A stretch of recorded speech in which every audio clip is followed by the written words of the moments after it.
Hello guys, welcome to my channel AK Mechanical Lecture. Today I have brought a new updates for you regarding PhD admission of Delhi Technological University for session January 2021 to July 2021 के लिए। तो यहाँ पे जैसा आप देख सकते हैं कि आपका एडवर्टाइजमेंट जो आ गया था वो न्यूज़पेपर का वो 21 नवंबर को आ गया था। इसका फॉर्म भराने का डेट जो है वो शुरू हो गया था 21 नवंबर से शुरू हो गया था। लास्ट डेट इसका है 14 दिसंबर को 12 बजे मिडनाइट तक। फिर डिस्प्ले जो है वो शॉर्टलिस्टेड कैंडिडेट का वो रिटन टेस्ट के लिए DTU साइट पे आपका आ जाएगा 22 दिसंबर को 8 बजे। फिर स्क्रीनिंग टेस्ट आपका होना 28-29 दिसंबर को। फिर उसका रिजल्ट 30 दिसंबर को दे दिया जाएगा। जिनका रिटन टेस्ट का जिसे जिसे इंटरव्यू के लिए जिनका इंटरव्यू होना वो आपका इंटरव्यू होगा 4 और 5 को। फिर फाइनल रिजल्ट इंटरव्यू के बाद जो आना है वो 8 जनवरी को आ जाएगा 2021 को। फिर एडमिशन 11-12 को होगा। फिर इसके बाद यदि कुछ सीट आपका खाली रह जाता है तो उसका वेट लिस्टेड कैंडिडेट का जो है उसका रिजल्ट जो है वेट लिस्टेड कैंडिडेट का वो 20 जनवरी को आपका आ जाएगा, जिनका एडमिशन 22 तारीख को होगा। तो ये आपका बाकी जो है यहाँ पे डिटेल दिया हुआ दिल्ली टेक्नोलॉजिकल यूनिवर्सिटी के बारे में कि क्या क्या फैसिलिटीज़ वगैरह है।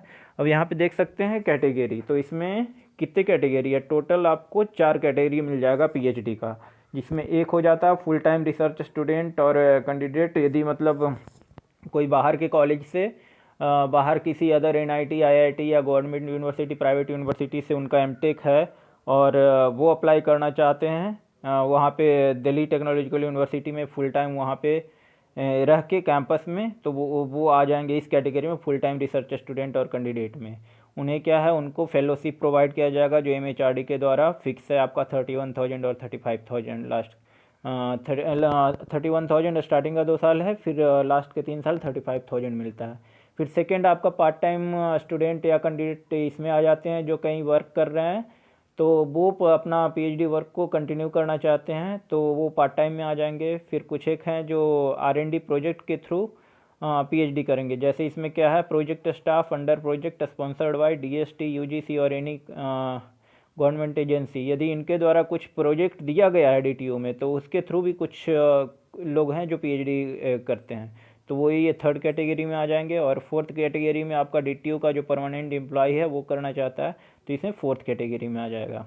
अब यहाँ पे देख सकते हैं कौन कौन सा डिपार्टमेंट है जिसमें आप PhD के लिए अप्लाई कर सकते हैं। वो आपका केमिस्ट्री है, फिजिक्स है, फिर अप्लाइड मैथमेटिक्स है, सिविल है, कंप्यूटर साइंस, इलेक्ट्रॉनिक्स है, इन्वायरमेंटल इंजीनियरिंग है, इलेक्ट्रिकल है, मैकेनिकल है, फिर मैनेजमेंट है।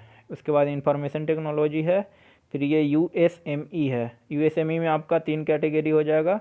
जो रिक्वायर्ड है डिसिप्लिन जो ऑफ़र आपका हो रहा है मैनेजमेंट है, इकोनॉमिक्स है, एंटरप्रेन्योरशिप एंड वेंचर डेवलपमेंट है। इंफॉर्मेशन टेक्नोलॉजी में इंफॉर्मेशन टेक्नोलॉजी ऑफ़र हो रहा है। फिर यहाँ पे मैकेनिकल का तो मैकेनिकल ही है ये सारा। और देखिए थर्ड कॉलम में आपका दिया हुआ है डिसिप्लिन स्पेसिफिक एलिजिबिलिटी क्राइटेरिया।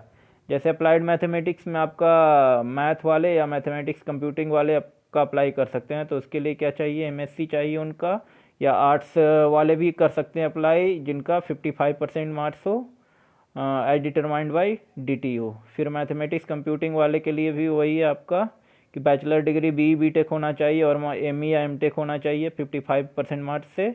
या यदि कोई ऐसे हैं जो BE-BTech के बाद डायरेक्टली करना चाहते हैं तो उनके लिए 75% क्राइटेरिया रखा गया है कि होना चाहिए। इंट्रेंस एग्ज़ाम जो होगा वो 30% मैथमेटिक्स डोमेन में होना चाहिए और 70% कंप्यूटिंग डोमेन में। नहीं, ये आपका जो एग्ज़ाम इनका होगा PhD अप्लाई करोगे तो उसमें जो एंट्रेंस है उसमें 30% मैथ होगा और 70% कंप्यूटिंग डोमेन है। तो इसी तरीके से सिविल हो गया, कंप्यूटर इलेक्ट्रॉनिक्स, ये इन सारे से रिलेटेड क्या होना चाहिए, BE-BTech और ME-MTech होना चाहिए। तो वो डायरेक्टली अप्लाई कर सकते हैं PhD के लिए। और BE-BTech वाले बंदे जो उनका 75% होना चाहिए, तो वो डायरेक्टेड इंटीग्रेटेड में आपका MTech विथ PhD के लिए अप्लाई कर सकते हैं। और गेट आपका मैंडेटरी तो नहीं रखा है, पर आपका सिंस कई सारे बंदे ऐसे हैं जो गेट वाले हो जाते हैं तो उनको क्या है, उनको प्रेफरेंस देता है। तो समझ के चले कि आपको गेट मैंडेटरी एक तरीके से हो जाता है, क्योंकि आज के टाइम में कई लोग गेट वाले हो जाते हैं जो क्वालिफाई किए रहते हैं, बट हार्डली कुछ एक लोग ऐसे भी होते हैं जो बिना गेट के भी पा जाते हैं अच्छे अच्छे कॉलेज में। अब यहाँ पे देख सकते हैं कि जो SC ST कैंडिडेट हैं उनके लिए जो मार्क्स आपका होना चाहिए वो 5% के लिए रिलैक्सड है। जैसे जनरल के लिए यदि आपका 55% चाहिए तो SC ST वगैरह के लिए 50% में ही काम हो जाएगा। या BE BTech वाले बंदे को SC ST में आते हैं तो यदि जनरल को 75% चाहिए तो इनका 70% में ही काम हो जाएगा। सिलेक्शन प्रोसीजर आपका है, इसका रिटेन और इंटरव्यू होगा जो स्टार्टिंग में ही आपको दे दिया गया था, और सिलेबस वगैरह जो भी है रिटेन के लिए वो आपका सबसे लास्ट पेज में वो दिया हुआ है इसके इसी के अंदर में। यहाँ पे देख सकते हैं सीट भी जो जितनी वैकेंट सीट्स है उसमें 15% रिजर्व किया गया SC के लिए, ST के लिए 7.5%, OBC के लिए 27% और PWD के लिए 5% और EWS के लिए 10% रिजर्व्ड सीट है आपका। फिर यहाँ पे देख सकते हैं इंफॉर्मेशन अबाउट एकेडमिक डिपार्टमेंट, ये सारा जो है DTU के अंदर में जो भी डिपार्टमेंट चलता है उसका इन्फॉर्मेशन दिया हुआ, उसमें क्या क्या रिसर्च एरियाज हैं जिसके थ्रू आप PhD करना चाहते हो। जैसे केमिस्ट्री में दिया हुआ research area, chemistry including synthetic organic, ये सारी चीज़ें हैं। तो इस तरीके से हर डिपार्टमेंट का अपना रिसर्च एरिया दिया हुआ है जो आपको सेलेक्ट करना है और उसके थ्रू PhD में इनरोल होना है। अब इसके बाद हम चलते हैं कि इसमें आखिर सीट्स फीस वगैरह आप देख सकते हैं। इसमें 2 कैटेगरी दिया हुआ है। Eight the time of admission आपका 17,000 डे कैटेगरी के लिए है और B कैटेगरी के लिए 29,000। सेकेंड ईयर ऑनवर्ड्स आपका 6,000 है एक कैटेगरी के लिए A के लिए, और B के लिए 500 नहीं sorry 12,000।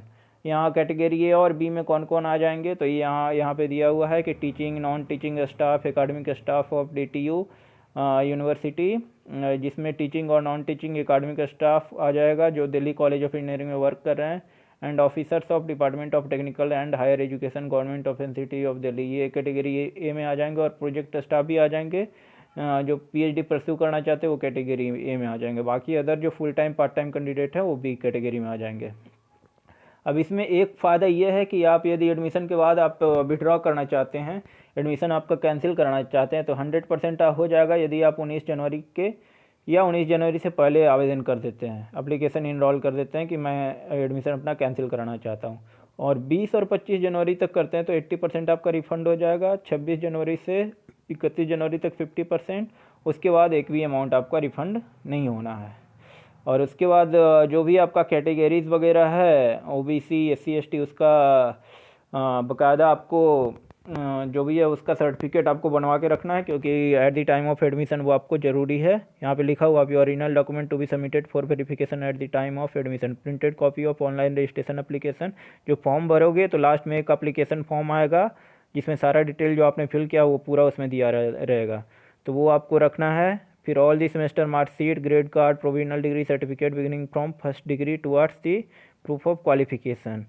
All the candidates will be required to produce the proof of having passed the qualifying degree with time required percentage of marks और CGPA latest by जनवरी 31 तक आपको हर हाल में उनको सारा सर्टिफिकेट मार्कशीट जो भी है वो आपको दे ही देना है।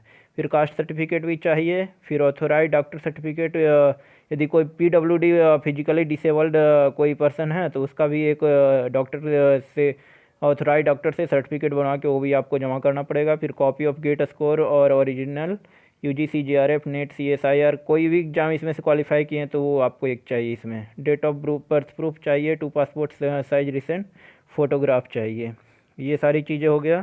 फिर यहाँ पे देख सकते हैं इस पूरे मैट्रिक्स में आपका सीट दिया हुआ है कि इसमें कितना है। जैसे केमिस्ट्री में आप देख लीजिए इसका कोड जो है डिपार्टमेंट का AC दिया हुआ है। जनरल के लिए कितना है, एक सीट और एक सीट दिया हुआ। केमिस्ट्री में एक है, फिर केमिकल में एक है, वो जनरल के लिए। OBC के लिए एक है केमिस्ट्री में, और केमिकल इंजीनियरिंग में 0 सीट है। तो इस तरीके से हर डिपार्टमेंट में सीट फिक्स किया हुआ है। जैसे यहाँ पे देख सकते हैं इलेक्ट्रॉनिक्स कम्युनिकेशन में टोटल सीटें जो है वो 4 है। इलेक्ट्रिकल में है 4, इन्वायरमेंटल में 3 है, फिर मैकेनिकल में 4 है, मैनेजमेंट के लिए 2 है, इंफॉर्मेशन टेक्नोलॉजी के लिए 5 है, और USME में 16 सीट है। इसके बाद यहाँ पे सारा फॉर्मेट आपको दिया हुआ है। जैसे OBC सर्टिफिकेट सबमिट करना तो इन ऑफिसर से होना चाहिए, जैसे DM का करवेलर हो सकता है, एडिशनल डिस्ट्रिक्ट मजिस्ट्रेट का हो सकता है, कलेक्टर से बना हो सकता है। ये सारे का वैलिड आपको हो जाएगा यदि सर्टिफिकेट बना हुआ है तो। फिर इसके बाद EWS सर्टिफिकेट का भी फॉर्मेट दिया हुआ है। ये डिक्लेरेशन OBC कैंडिडेट को भर के देना पड़ेगा। फिर यहाँ पे PWD के लिए ये सर्टिफिकेट ये आपको डॉक्टर से बनवा के देना पड़ेगा। फिर यहाँ पे देख सकते हैं इनका EWS के लिए जो भी कैटेगरी के बंदे हैं उनको इनकम और एसेट सर्टिफिकेट बनवा कर देना पड़ेगा। ये सारी चीज़ें आपको मैंडेटरी है, विदाउट इसके आप वहाँ पे डिस्क्वालीफाई हो जाओगे। यदि आप क्वालिफाई कर भी जाते हो तो यहाँ पे फिर दिया हुआ सिलेबस रिटन टेस्ट के लिए क्या क्या होगा, ये सारा पेज आपका उसी के लिए है।